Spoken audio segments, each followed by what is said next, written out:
Halo kawan pajak, kembali lagi di podcast KPP Pratama Medan Polonia. Siang ini kita akan bincang-bincang seru nih sama penyuluh kita, Kak Mimi Mardiana Batubara, penyuluh ahli muda ya Kak, di KPP Pratama Medan Polonia. Kak Mimi udah berapa lama Kak jadi penyuluh Kak? Kalau penyuluh sebenarnya itu aku sih baru ya di DJP, jadi kalau jadi penyuluh itu ya sekitar 1 tahun, jadi pengangkatan sejak SEO kemarin 24 Mei kayaknya ini 2021. Iya, jadi hari ini kita akan bincang-bincang tentang program pengungkapan sukarela yang biasa kita sebut PPS, yang saat ini benar-benar lagi hype ya, apalagi waktunya tinggal 2 hari ya Kak katanya ya, 2 hari berakhir tanggal 30 Juni Iya. 2022. Biar nggak ada yang ketinggalan nih di waktu yang singkat ini, kita akan kupas lagi terkait program pengungkapan sukarela ini. Ya langsung aja ya Kak, dari tanya-tanyanya gimana? Salam dulu. Oh iya boleh. Selamat siang, salam sehat, salam sejahtera. Mudah-mudahan tidak bosan ya, tetap stay tune ya, pantengin terus di IG kita, banyak informasi yang terbaru. Apalagi sekarang lagi program PPS ya, jadi kita tidak pernah bosan mengingatkan kawan pajak untuk ikut program ini. Dan nanti ini kita akan cerita banyak ya kayak mengenai program PPS. Gimana nih Kayu? Ya. Kita dari tadi ngomongin PPS gitu ya Kak, tapi belum ada ngasih tahu PPS itu apa sih Kak? Coba Kak. PPS. Jadi ini program belajar kawan pajak. Sebenarnya ini bukan program baru. Jadi sudah bergulir Januari kemarin, nanti berakhir tanggal 30 Juni 2022. Nah, program ini itu memberikan kesempatan kepada kawan pajak semuanya yang mungkin pada saat melaporkan SPT tahunan kemarin tuh ada yang belum melapor hartanya di dalam SPT. Dan pada kesempatan ini diberikan untuk pengungkapan hartanya, melaporkan dalam program PPS ini dengan membayar PPh final sebesar ketentuan yang telah ditetapkan. Jadi ini harta yang belum dilaporkan diungkap, kemudian dengan membayar PPh final pasti karena ini ditawarkan pasti banyak keuntungan atas program ini. Oh gitu ya Kak. Berarti ini dulu kan ada tuh Kak yang namanya tax amnesty, itu kan mirip-mirip gitu juga ya Kak, harta yang belum dilaporkan di SPT dikasih kesempatan untuk melaporkan gitu ya kan Kak. Ini tax amnesty sama PPS ini sama atau gimana ya Kak? Kalau sebenarnya sama, ada kemiripan ya, secara substansi mungkin sama, sama-sama mengenai harta yang belum dilaporkan dalam SPT tahunan, kemudian membayar PPh final atas harta yang dilaporkan tersebut, tapi mungkin dasar aturan yang latar belakangnya beda. Kalau untuk TA kemarin berdasarkan Undang-Undang Nomor 11 Tahun 2016 yaitu mengenai tax amnesty. Kalau untuk PPS ini menggunakan Undang-Undang Harmonisasi Perpajakan, itu Undang-Undang Nomor 7 Tahun 2021. Seperti itu Kak. Berarti dasarnya juga udah beda ya Kak, hanya Iya, mungkin dasarnya. tujuannya mirip-mirip gitu Iya, ya Kak. dasarnya beda tapi substansinya sama. Jadi ini pelaksanaannya tadi kata Kakak sampai 30 Juni ya Kak? Iya, sampai 30 Juni 2022, berarti besok hari Kamis ya akan berakhir program ini. Sebenarnya bukan program baru karena sudah bergulir dari 1 Januari 2022. Jadi sudah 6 bulan ya sebenarnya ya dikasih space untuk program ini. Dan kita pasti akan mengingatkan kawan pajak, tidak pernah bosan untuk mengingatkan karena kesempatannya masih ada. Jadi ayo, mungkin ada yang punya harta ya, mungkin ada keselip gitu belum dilaporin, mungkin harta rumahnya banyak gitu ya, terus ada satu itu yang belum dilaporin, boleh diungkapkan dalam program PPS ini. Kira-kira ya Kak, Ya, kenapa gitu pemerintah harus bikin program pengungkapan sukarela ini? Maksudnya kan dulu juga udah pernah ada pengampunan gitu, terus kenapa dibikin lagi gitu? nah Kayu dan kawan pajak, Jadi setelah diteliti gitu dari data Direktorat Jenderal Pajak sendiri, kemudian ada juga data dari pihak ketiga, dan ternyata dari program pengampunan kemarin ternyata masih ada wajib pajak yang belum melaporkan hartanya dalam tax amnesty. Jadi ternyata ada nih gitu, udah dilaporin, ternyata masih ada yang skip belum dilaporin. Nah ini salah satu penyebabnya. Kemudian juga kedua, ternyata masih ada itu wajib pajak orang pribadi yang harta perolehannya 2016 sampai dengan 2020 berdasarkan data dari pihak ketiga gitu kan, ternyata masih banyak hartanya yang belum dilaporkan dalam SPT tahunan. Nah karena inilah maka Direktorat Jenderal Pajak juga memberikan kesempatan lagi kepada kita semua untuk melaporkan aja deh, lapor hartanya dalam program PPS ini. Apalagi ya nanti Direktorat Jenderal Pajak juga akan meluncurkan NIK sebagai NPWP di tahun 2023. Nah ini kesempatan buat kita untuk bersih-bersih ya, melaporkan aset atau apapun aset ya yang berhubungan kemampuan kita dalam memperoleh harta tersebut untuk dilaporkan dalam SPT tahunan 2020. Maksud saya untuk dilaporkan dalam program PPS ini ya. Berarti sebenarnya niat pemerintah itu baik ya Kak? Maksudnya kayak ngasih kesempatan lagi nih, walaupun udah pernah dikasih kesempatan, atau yang belum pernah mengikuti juga ini dikasih kesempatan gitu ya Kak? Baik sekali. Berarti kalau misalnya nih kawan pajak ternyata ada nih harta yang belum dilaporkan tapi nggak ikut pengampunan pajak atau nggak ikut program pengungkapan sukarela, itu emang lebih gede gitu ya Kak? Nah ada tarif tertentu ya yang dikenakan untuk wajib pajak yang tidak ikut dalam program PPS ini. Pertama, nah program PPS ini saya infokan dulu bahwa terbagi dengan dua kebijakan. Kebijakan pertama itu khusus untuk orang pribadi dan badan peserta TA. Jadi yang sudah ikut TA sebelumnya boleh ikut kebijakan satu. Namun juga ada basis pengungkapan hartanya itu yaitu harta per 31 Desember 2015 yang belum diungkapkan pada program TA kemarin.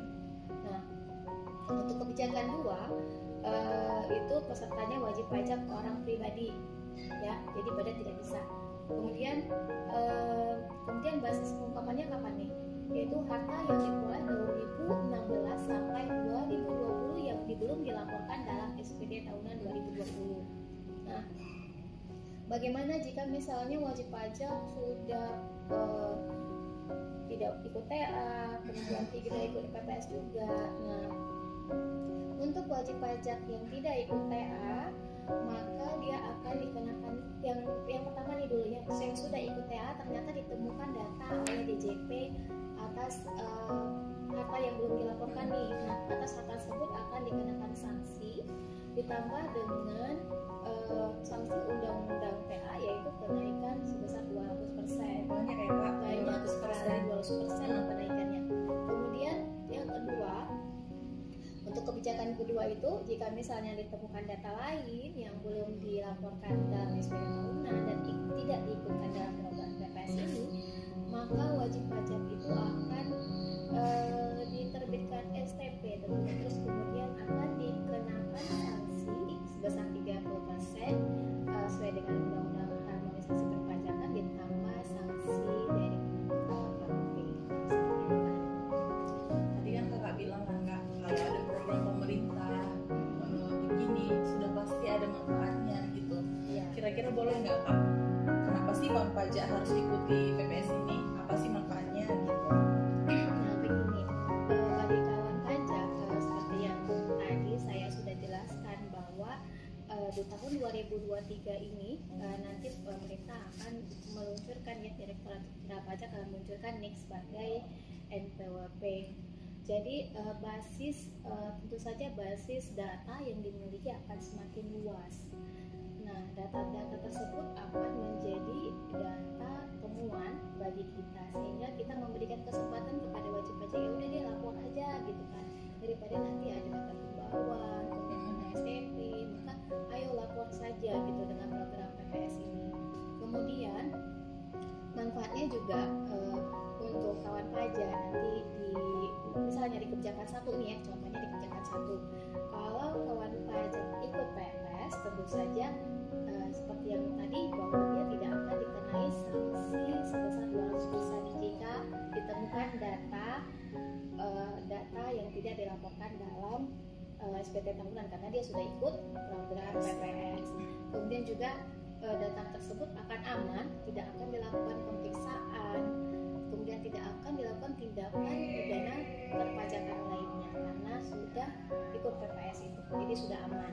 Itu untuk kebijakan 1. Kemudian untuk kebijakan 2, nah untuk kebijakan 2 ini maka wajib pajak itu tidak akan diterbitkan STP atas harta tersebut, atas harta yang sudah dilaporkan dalam program PPS, kecuali ditemukan data lain ya yang tidak dilaporkan, maka itu diterbitkan STP atau ada pajak yang dipungut dari pihak lain, pajak yang dipotong atau dipungut tapi tidak dilapor atas negara, tapi itu tetap diterbitkan sanksi. Panjang harta itu sudah dilaporkan, maka tidak akan diterbitkan STP. Kemudian juga tidak akan diperiksa dan tidak akan dilakukan tindakan pidana perpajakan lain. Jadi aman lah untuk wajib pajak atau kawan pajak untuk ikut PPS. Seperti itu. Tidak akan diperiksa. Cari-cari lagi ya Kak Iya, hartanya itu ya tidak akan Kak. diperiksa, tidak akan di STP, bisa tidur. Iya betul ya Kak. Nah dari tadi kan kita udah ngomong tarif-tarif nih Kak, kalau nggak ikut kena tarif segini, kalau nggak ikut kebijakan 2 kena tarif segini gitu. Tarif PPS ini sendiri berapa Kak? Jangan-jangan lebih tinggi Kak daripada ketahuan? Jangan khawatir, tarifnya pasti lebih rendah. Jadi karena ini tadi kita udah cerita ada 2 kebijakan ya. Jadi untuk kebijakan 1 berarti ini untuk wajib pajak yang sudah ikut TA, kemudian basis hartanya 2015 ke bawah. Untuk harta yang belum dilapor ada 3 tarif.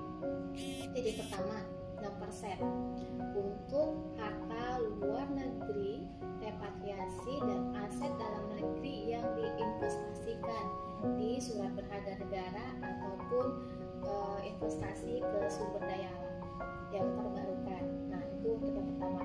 Yang kedua ada tarif 8% untuk harta luar negeri, repatriasi dan harta dalam negeri. Jadi harta yang luar negeri yang direpatriasi dan harta dalam negeri tarifnya 8%. Kemudian satu lagi harta luar negeri dideklar saja deklarasi itu tarifnya 11%. Itu untuk kebijakan 1. Nah tadi untuk tarif kebijakan 1 ya. Terus kemudian ada untuk kebijakan 2, tarifnya itu juga terbagi 3. Pertama ada 12% itu untuk harta luar negeri, repatriasi dan aset dalam negeri yang diinvestasikan, kembali diinvestasikan dalam surat berharga negara atau energi yang terbarukan. Kemudian juga tarifnya 14% untuk harta luar negeri, repatriasi dan harta dalam negeri. Kemudian juga ada tarifnya 18% itu untuk harta luar negeri yang declare saja. Jadi tinggal kawan pajaknya milih nih, disesuaikan dengan Kondisinya kondisi ya Kak. hartanya seperti apa, kemudian tarifnya sudah ditentukan, tinggal dibuat surat laporannya seperti itu. Ini kan Kak beragam banget ya tarifnya, mulai dari 6 sampai 18% ya sesuai kondisi masing-masing, tapi semuanya kan based on harta aset gitu-gitu kan Kak. Nah gimana sih nentuin harta yang diungkap? Kemarin ada juga tuh Kak kawan pajak yang nanya, gimana kalau misalnya harta kita itu masih ngutang gitu. Iya sih aku beli rumah 1 miliar tapi masih nyicil 20 tahun lagi gitu, gimana ya Kak kira-kira penghitungan nilai hartanya? Nah, untuk penilaian harta, karena ini kebijakan 2, ada 2 kebijakan, makanya dibagi juga tuh bagaimana cara menentukan penilaian harta yang mau dilaporkan. Untuk kebijakan 1, kalau untuk kas non uang ya ataupun tabungan itu sesuai dengan nominalnya. Kemudian kalau untuk bangunan, tanah dan bangunan itu sesuai dengan NJOP. Kalau kendaraan bermotor sesuai dengan NJKB. Kemudian kalau misalnya emas, perak itu berdasarkan nilai yang dikeluarkan oleh PT Antam. Kemudian kalau saham ya itu tentu saja nilai yang dikeluarkan atau didedikasikan oleh Bursa Efek. Nah, basis hartanya tahun berapa? Basis hartanya per 31 Desember 2015. Jadi nilai ini semua dilihat berdasarkan harta per 31 Desember 2015 itu untuk kebijakan satu. Dan kalau misalnya ternyata ada harta nih tapi nggak tahu nih dasarnya pakai apa ya gitu kan, kita bisa menggunakan jasa penilai publik untuk menentukan berapa sih nilai harta tersebut. Nah, kalau misalnya terjadi ada utangnya gimana gitu, utangnya itu jangan takut bisa jadi pengurang atas harta yang mau kita PPS-kan. Jadi misalnya kita tuh nilainya 500 juta ya, terus ternyata kita ada utang nih, utangnya misalnya 300 juta lagi, tapi harus dikondisikan karena untuk utang ini juga ada basisnya, kita berdasarkan undang-undang PA kemarin bahwa utang hanya bisa diakui sebesar 60% untuk wajib pajak orang pribadi dan 70% untuk wajib pajak pajak. Jadi boleh dihitung lah ya, misalnya uangnya 500, ternyata sisa uangnya berapa, baru berkredit gitu ya 300 ya, yang bisa diakui hanya bisa 250 kalau orang pribadi ya Kak. ya gitu itu. Nah, untuk kalau kebijakan 2 lebih gampang lagi ya. Kebijakan 2 itu kalau untuk nominal ya, nominal untuk kas dan setara kas, serta kalau untuk harta selain kas dia bisa menggunakan harga perolehan atau harga belinya. Nah, seperti itu. Jadi dasarnya sudah ditetapkan, jadi kita tidak perlu bingung lagi menentukan bagaimana cara penilaian harta tersebut. Seperti itu. Berarti adil ya Kak. Adil. Nggak serta merta harga rumah 1 miliar semuanya dikenain tarif gitu nggak ya Kak? Dia nilai bersih ya. Tidak, karena kan udah masih ada utangnya ya. Iya. Jadi hartanya belum diakuinya semua. Jadi harta dikurang utang, itulah nilai bersih yang diakui dalam program PPS ini. Seperti itu. Nah mungkin nih kawan-kawan pajak udah pada bersemangat nih Kak mau ikut PPS semua nih yang lupa-lupa. Kira-kira nih Kak, siapa aja sih atau syarat apa aja sih yang harus dipenuhi untuk bisa ikut PPS ini?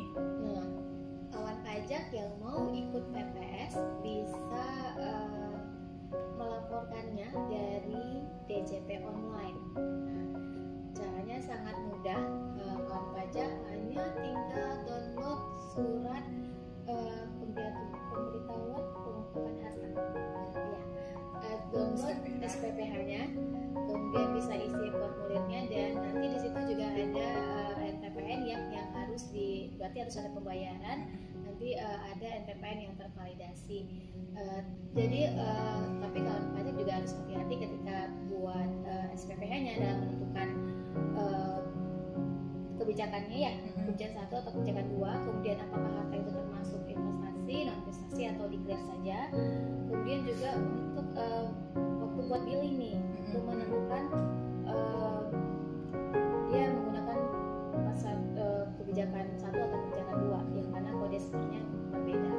Karena untuk program PPS ini untuk pembayarannya harus menggunakan NPPN yang tervalidasi. Jadi kalau ternyata ada kesalahan, maka untuk PPS ini kita tidak bisa menggunakan bukti pemindah bukuan untuk pembayarannya, harus menggunakan NPPN gitu, bukti bayar.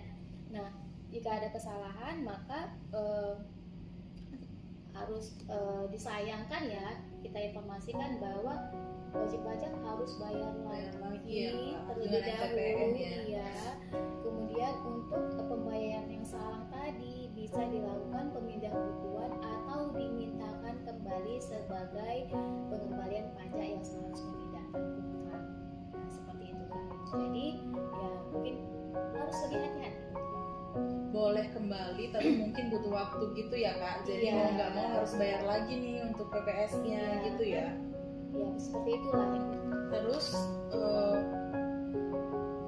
di sini tadi Kakak bilang caranya melalui DJP online ya Kak. Ya, betul. Berarti uh, harus datang ke kantor pajak apa gimana nih Kak?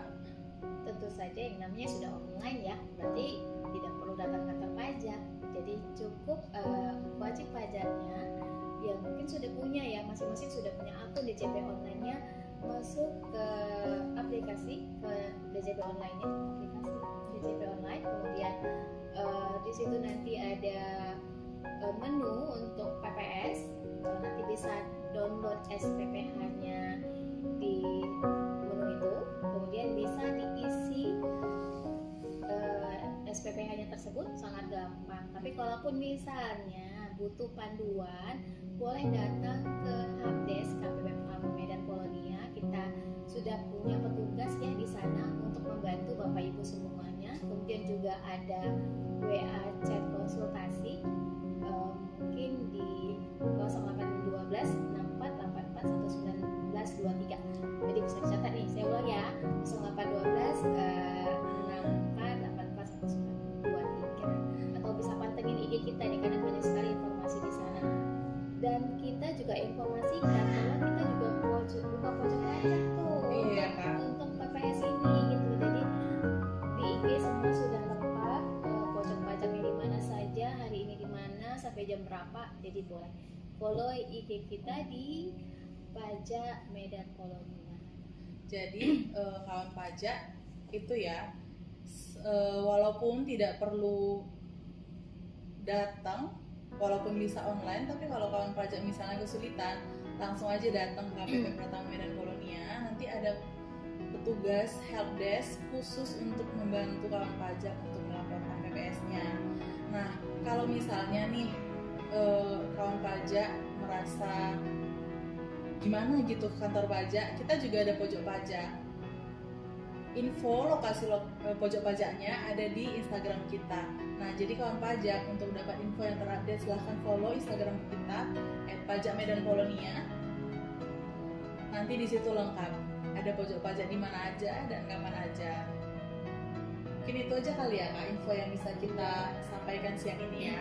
Kalau mau lebih lanjut bisa ke WA konsultasi, bisa ke helpdesk, bisa juga ke Instagram kita tadi. Iya, benar sekali Kak Indah. Pajak yang kawan pajak bayarkan sangat berarti untuk pembangunan kita dan sangat berarti untuk hidup kita.